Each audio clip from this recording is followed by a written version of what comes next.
Hello friends, so I am back with a new video regarding presentation Certificate in Professional Development of Teachers CPGT assignments. So I am Sujata Parulkar, TGT English. You have been watching my first 4 videos and they are liked by everyone. Thanks for that, and I hope you will continue. Please subscribe the channel and please share it with the groups.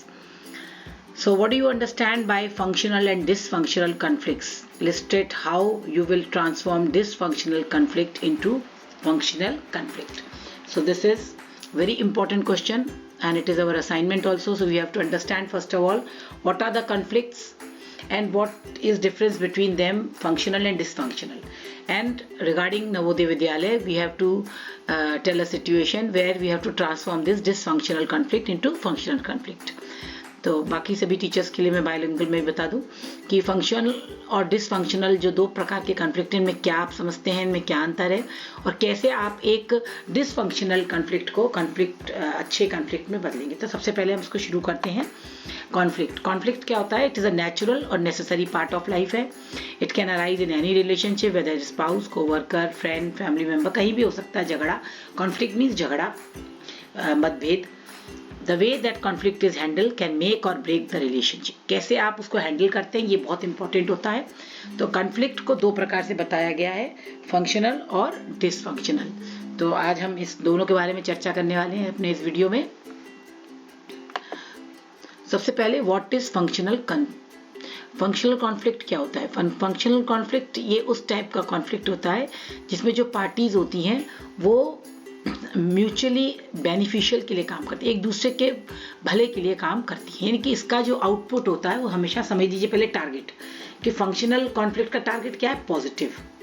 ठीक है, तो दोनों मिलके, दो parties मिलके जिनके बीच में झगड़ा है, वो झगड़ा इसलिए नहीं है कि कुछ नुकसान करना, वो फायदे का झगड़ा है, बेनिफिशियल है ना। It is typically characterize by parties working together to resolve the conflict in a constructive way. इसीलिए इसको कंस्ट्रक्टिव कॉन्फ्लिक्ट का नाम भी दिया है। कंस्ट्रक्टिव माने सृजनात्मक, जो सृजन करे, कोई नई चीज को बनाए, तो इसमें इसको ये नाम भी दिया गया है। और ये डिसफंक्शनल कॉन्फ्लिक्ट से बिल्कुल ऑपोजिट है ना, जिसमें जो दो पार्टीज होती हैं वो अटेम्प्ट करती हैं एक दूसरे को नुकसान करने के लिए। जैसे कंपटीशन की भावना इतनी ज़्यादा हो और हम ये सोचें कि कैसे हम दूसरी पार्टी को नुकसान कर सकें, तो वहाँ पे वो कॉन्फ्लिक्ट अलग हो जाते हैं, जहाँ पर नफरत वाला भाव हो जाता है, जहाँ पर एक दूसरे को गिराने का हो जाता है। यहाँ पर क्या होता है, दोनों पार्टी मिलकर अपने अपने अलग अलग जो मतभेद होते हैं उनको वो सामने लाते हैं, उनको क्लियर करते हैं, एक दूसरे को अच्छे से अच्छा बता के कुछ नया, कुछ सृजनात्मक करते हैं।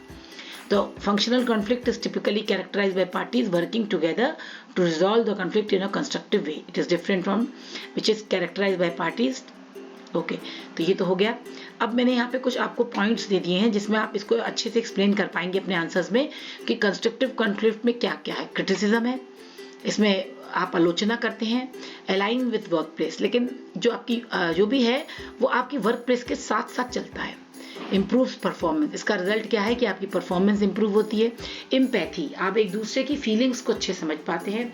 Ability to aware of and be sensitive to the feelings of other, आप दूसरे के प्रति आप अवेयर होते हैं, जागरूक होते हैं कि दूसरा क्या सोच रहा है, क्या महसूस कर रहा है, सेंसिटिव रहते हैं।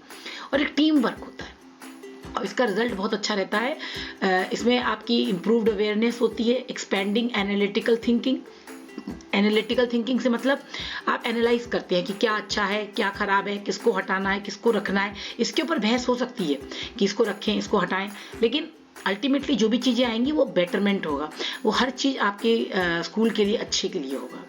Diffusing tension and increasing group cohesiveness, cohesiveness का मतलब होता है कि जैसे आप जो अनुकूल चल रहा है आपके, है ना, जो सब कुछ आपके अकॉर्डिंगली चल रहा है, तो ये आपको ग्रुप में एक अकॉर्डिंगनेस बनाता है, आप टेंशन खत्म करता है, हेल्दी कंपटीशन लाता है, एटीट्यूडनल और ऑर्गेनाइजेशन। और इसका अंत में इसका जो मेन टारगेट मैंने जैसे शुरू में ही बताया, एटीट्यूडनल और ऑर्गेनाइजेशनल चेंज होता है।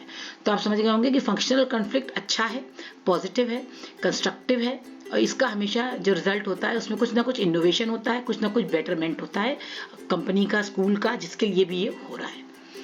चलिए अब हम आते हैं इन दोनों को। देखिए यहाँ पर एक मैंने ये थोड़ी सी लिए हैं, इनको आपको समझ में आ जाएगा कि अकर्स फंक्शनल कॉन्फ्लिक्ट कब होते हैं? When organization interest are served as result of, जब हम चाहते हैं कि हमारा स्कूल बहुत अच्छा करे, हमारा जो ऑर्गेनाइजेशन है वो बहुत अच्छा करे, इसके लिए हम जब झगड़ा कर रहे हैं अच्छा करने के लिए, तो वो पॉजिटिव है, तो कॉन्फ्लिक्ट हमारा फंक्शनल है ना। हाई लेवल ऑफ परफॉर्मेंस होती है, परफॉर्मेंस का लेवल कई गुना ऊपर पड़ जाता है।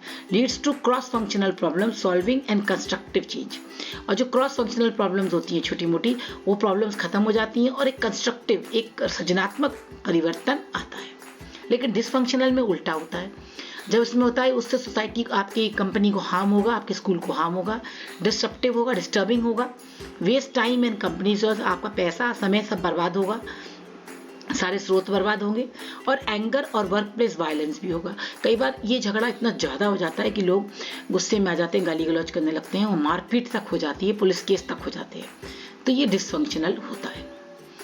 फंक्शनल के कुछ पॉइंट्स, आप जब आंसर्स लिखते हैं तो आप इन पॉइंट्स को अपने आंसर्स में इंक्लूड कर सकते हैं, इनको एक्सप्लेन कर सकते हैं, तो आपका आंसर, क्योंकि 500 वर्ड्स का होना है, तो ये सब चीज़ें आप इसमें ऐड कर सकते हैं कि इंटीग्रेशन होना चाहिए, we are in this group, problem oriented, ठीक है, हमारा मकसद प्रॉब्लम को खत्म करना है, कोऑपरेशन, वर्किंग टुगेदर, हम एक संग टीम वर्क में काम, कन्फर्मेशन, एक दूसरे को सपोर्ट कर रहे हैं, और डिसफंक्शनल पोलराइजेशन होता है, हम एक दूसरे को ब्लेम करते हैं, तुम्हारी वजह से ऐसा हो गया, तुमने ऐसा कर दिया इसलिए हो गया, यू, और ऑपोजिट विन लूज एटीट्यूड होता है, ऑपोजिटर, हार्ड टू फाइंड सोल्यूशन, इसमें कोई सोल्यूशन निकलते ही नहीं है, मैक्सिमम डिसफंक्शनल कॉन्फ्लिक्ट्स में सोल्यूशन नहीं निकलते, अंत में या तो ये होता है कि दूसरा आदमी आगे बढ़ जाता है, या वो प्रोजेक्ट छूट जाता है, छोड़ दिया जाता है। Disconfirmation, using defensive behaviour and attacking the person, तो मेरे ख्याल से ये बहुत सारे पॉइंट्स आपके लिए हो गए। अब डिसफंक्शनल को हम ले लेते हैं। डिसफंक्शनल में एक वो कॉन्फ्लिक्ट होता है जिसमें दो और पार्टीज एग्रीमेंट में आती हैं, लेकिन उनका एग्रीमेंट बेनिफिशियल नहीं होता, वो एक दूसरे के भले के लिए नहीं आती। इसमें आपको फिजिकली, मेंटली, इमोशनली, इकोनॉमिकली सब तरह से नुकसान होता है। इमोशनली हार्म होता है, डिस्ट्रेस हो जाते हैं, होपलेस हो जाते हैं, डैमेज रिलेशनशिप होता है, और पावर स्ट्रगल के लिए बहुत झगड़ा झंझट मचा रहता है। तो ये अपने अपने पर्सनल गोल को, अपना पर्सनल होता है, इसमें टीम, अपना स्कूल एक संस्था के लिए नहीं होता, पर्सनल होता है, और कई बार ये डिस्ट्रक्टिव होता है, नेगेटिव होता है, जिसकी वजह से टेंशन, एंगर, रिसेंटमेंट, ये सब चीज़ें चलती हैं। जिसके भी मैंने कुछ यहाँ पे पॉइंट्स बना लिए हैं। Negative effect employ performance and organization growth. Incompatibility, तो आप इसमें इनकम्पैटिबल है, आप इसमें फिट ही नहीं होंगे कहीं पे, आप अपने आप को अलग महसूस करेंगे, आप रिस्पॉन्सिबिलिटी नहीं लेंगे, कोई भी नहीं लेगा। कम्युनिकेशन डिक्रीज हो जाता है, धीमे धीमे कम्युनिकेशन भी हमारा कम होने लगता है ना, हम बात नहीं करते, और जब हम किसी से बात नहीं करेंगे, हमारा ट्रस्ट भी जब कम हो जाएगा, कोहेसिवनेस भी हमारी कम हो जाएगी, तो नेचुरली स्ट्रेस, एंजाइटी, एंगर, है ना, ये सब चीज़ें बढ़ेंगी, और इसकी वजह से हमारा जो नेगेटिव चीज़ें हैं हमारे अंदर, वो बहुत तेज़ी से उभरती हैं। और रिकॉग्निशन, पहचान, कोई पहचान नहीं आपकी रहती, वहाँ पे आप एक झगड़े का एक मेंबर बन जाते हैं केवल, है ना, जहाँ पर आपको सिर्फ लड़ाई झगड़ा हो रहा है। इंटेंशंस पे भी डाउट किया जाता है। परसीव्ड बिहेवियर, आपको पहले से ही परसीव कर लिया जाता है कि ओके ये कह रहा है तो इसका ये मतलब होगा, इसका जरूर कुछ स्वार्थ होगा, राजनीति होगी, मतलब हर चीज़ को हम नेगेटिव ही नेगेटिव लेते हैं, नेगेटिव रिजल्ट्स रहते हैं। तो आप समझ गए होंगे कि फंक्शनल और डिसफंक्शनल टोटली ऑपोजिट है। अब आता है कि हम कैसे एक डिसफंक्शनल को फंक्शनल में लाएं, ये बहुत इंपॉर्टेंट है। तो इसके लिए आपको अपने स्कूल से कोई सिचुएशन ऐसी ढूंढनी होगी। हर नवोदय में ऐसा होता है जहाँ टीचर्स का बहुत इंपॉर्टेंट रोल होता है, प्रिंसिपल का बहुत इंपॉर्टेंट रोल होता है किसी भी डिसफंक्शनल को फंक्शनल में लाने का। तो सबसे पहले तो आपको आइडेंटिफाई करना है कि प्रॉब्लम क्या है। Once you know the problem, आप उस पर सोल्यूशन पे काम कर सकते हैं। पहले तो आप प्रॉब्लम देखिए, है ना, जैसे मैंने बताया कि फंक्शनल प्रोडक्टिव है और वो उसको सॉल्व करना आपके हाथ में है, लेकिन डिसफंक्शनल डिस्ट्रक्टिव है और इसको सॉल्व करना बहुत कठिन होता है। अगर प्रॉब्लम सॉल्व नहीं हो रही है तो आप डिसाइड करिए, या तो रिजॉल्व करें, कॉन्फ्लिक्ट को खत्म कर दें या आगे बढ़ जाए।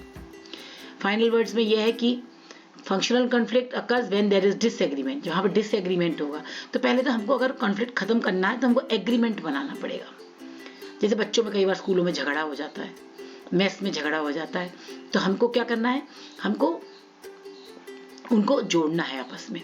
पहले एग्री करना, एक पॉइंट पे तो एग्री हो, कोई हाँ ठीक है मेरे 10 पॉइंट हैं, आपके 10 पॉइंट हैं, तो हम 10 पे ना, नहीं तो कम से कम 7 पे तो दोनों एग्री हो जाएं एक दूसरे के, तो वहाँ पे हमारा झगड़ा खत्म हो सकता है। तो यही डिसफंक्शनल को फंक्शनल में करना है। ठीक, तो आपको समझ में आ गया होगा कि कैसे इसको करना है। इसमें कुछ और भी मैंने कुछ पॉइंट्स दिए हैं।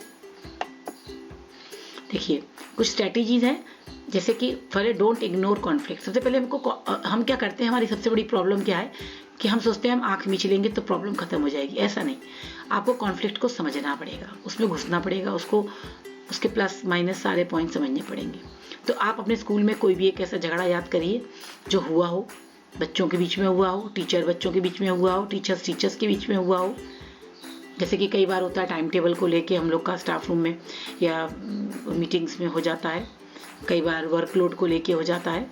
तो कॉन्फ्लिक्ट क्या है, फिर क्लैरिफाई करिए कि प्रॉपर इश्यू क्या है, कि डिस्ट्रीब्यूशन नहीं हो रहा है, या पार्शियलिटी हो रही है, या कोई टीचर उसका ड्यू एडवांटेज ले रहा है कोई चीज़ का। इसको क्लैरिफाई होना चाहिए, या बच्चे ओवर डिमांडिंग है, या बच्चों की डिमांड सही है, या गलती कहाँ पे है। अगर मैथ्स में कुछ वायलेंस है, कुछ प्रॉब्लम है, तो मैथ्स में कहाँ गलती है, मेन्यू में गलती है, डिस्ट्रीब्यूशन में गलती है, या बनाने में ही कमी है, या बच्चे ही ओवर वो कर रहे हैं, तो प्रॉब्लम कहाँ है। तो उसको हमें सबसे पहले समझना है। फिर वो जो दो पार्टी जिनके बीच में झगड़ा हो रहा है, उन दोनों से हम बात करेंगे।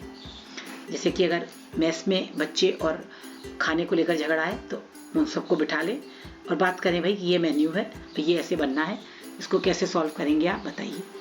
या कोई सेलिब्रेशंस को लेके बहुत होता है, न्यू ईयर पे बच्चे बहुत डिमांडिंग हो जाते हैं सेलिब्रेशंस को लेकर, और हम लोग मना कर देते हैं, तो फिर वो थोड़ा सा रिवोल्ट उनमें आ जाता है कि नहीं हमको मना कर दिया। तो ऐसी घटना आप कोई भी एक घटना अपने स्कूल की ले सकते हैं और उसको बताएंगे कि कैसे वो डिसफंक्शनल थी और कैसे आपने इसके थ्रू उसको फंक्शनल किया, उसका सोल्यूशन निकालिए। हर चीज़ का सोल्यूशन है। आप रूल्स बना सकते हैं कि हाँ हाँ ये रूल्स रहेंगे और आपको इसके अनुसार काम करना है, अगर आप एग्री हैं तो ठीक है हम ये प्रोग्राम कराएंगे, तो बच्चे उस पर एग्री हो जाते हैं और हम उसको फॉलो कर सकते हैं। तो ये हमारा सोल्यूशन निकल आया। या मैथ्स में ओके ये बजट हमारा भाग रहा है, इसलिए हम इतना खाना ऐसा बनेगा एक दिन, तो ये जिस दिन ये बनेगा तो उसको बैलेंस करने के लिए आपको कुछ बताना पड़ेगा, तो बच्चे ही सोल्यूशन बता देंगे। ठीक है, अगर आप सुबह पूड़ी दे रहे हैं तो शाम को छोले वो दे दीजिए, दाल चावल, या हफ्ते में ऐसा कर दीजिए, या दूध मत दीजिए, खीर दे दीजिए। इस टाइप के सोल्यूशंस हम सॉर्ट आउट कर सकते हैं। लेकिन ऐसा नहीं कि हमने एक बार वो सोल्यूशन निकाल के हम खत्म हो गई बात। You have to continuously monitor it और फॉलो, उसको फॉलो अप भी करना है। तो इस तरह से आप कोई भी एक घटना को अपने स्कूल की लेके डिसफंक्शनल को फंक्शनल में चेंज कर सकते हैं। आई होप आपको ये वीडियो अच्छे से समझ में भी आ गया होगा, और आप सब तो खुद ही इतने इंटेलिजेंट हैं, मैं तो केवल एक हेल्प के लिए आपके लिए कर रही हूँ ये सब। प्लीज़ इस वीडियो को शेयर करें, लाइक करें, कमेंट करें और मुझे ज़रूर बताएं आपको ये वीडियो कैसा लगा। Thank you, have a nice day.